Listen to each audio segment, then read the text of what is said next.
आता आपण ऐकत आहात यशस्वी आनंदी समाधानी जीवनासाठी 7 मनोधारणा. लेखक स्वामी मुकुंदानंद. अनुवाद माधुरी तळवलकर. वाचक निशांत वैद्य.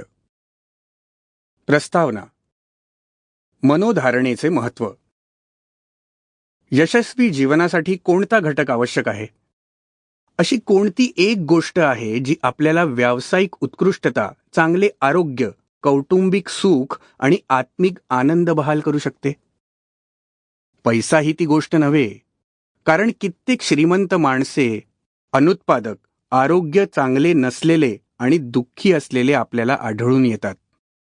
कुणाकुणाशी असलेल्या ओळखीपाळखी सुद्धा त्यासाठी उपयोगी पडतात असे नाही, कारण अशांची मुले सुद्धा बेजबाबदार, निरुपयोगी व उनाड होतात. उच्च दर्जाची बुद्धिमत्ताही यासाठी उपयोगाची नाही, कारण अनेक बुद्धिमान माणसे भावनिकदृष्ट्या नाजूक, हळवी असलेली दिसून येतात व ती सामाजिक जीवनातही तशी सुस्तच असतात. या सर्व गुणांची यशस्वी होण्यासाठी मदत होते यात शंका नाही, तथापि तो एक आवश्यक घटक असल्याशिवाय यशाची खात्री नाही देता येत.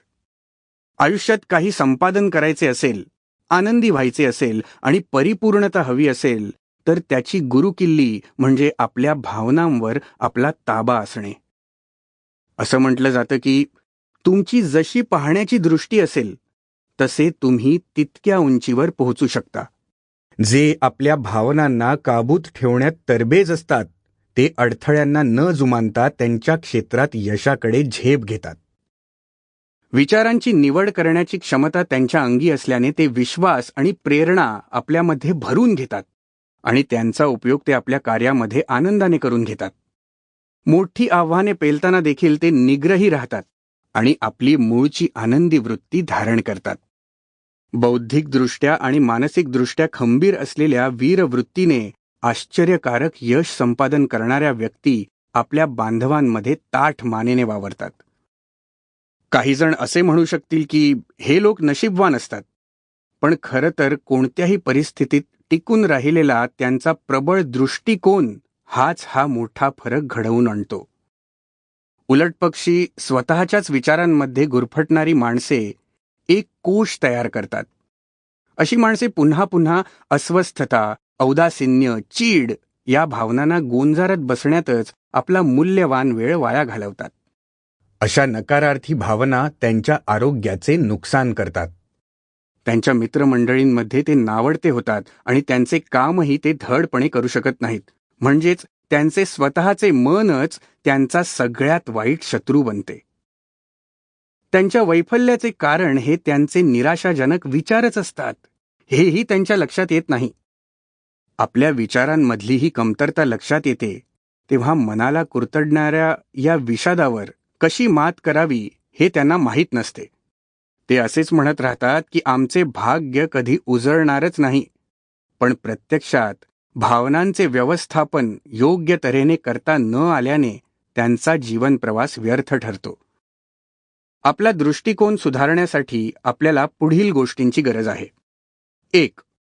कोणत्या भावना, जाणीवा, संवेदना आपल्याला मदत करतात किंवा आपल्याला त्रासदायक ठरतात याचे ज्ञान.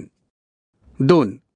ज्या लोकांशी आपले आदानप्रदान चालते ते लोक, जीवनात येणारे प्रसंग आणि आपण करीत असलेले काम या साऱ्यांशी सकारात्मक तऱ्हेने प्रतिक्रिया व्यक्त करण्याची क्षमता. 3. आपली मनोभूमिका अशा इष्ट भावनांची करून ठेवण्याची गरज आहे की त्यामुळे नकळत सकारात्मक दृष्टिकोन विनासायास तयार होईल. मनोधारणा कशा तऱ्हेने विकसित करावी? स्वतःमध्ये ज्या प्रकारच्या भावना आपण रुजवलेल्या असतात त्यातून आपली मनोधारणा तयार होते. त्या मार्गाने विचार करण्याची पद्धत ही आपल्या व्यक्तिमत्वाचा एक अविभाज्य भाग बनून जाते. काही शारीरिक सवयी पुन्हा पुन्हा करीत राहिल्यावर त्या आपल्याकडून आपोआप घडू लागतात. त्याच्याशी या गोष्टीची तुलना करून पाहावी. काही विशिष्ट मानसिक सवयी पुन्हा पुन्हा विशिष्ट दृष्टिकोनांची सवय Sample complete. Ready to continue?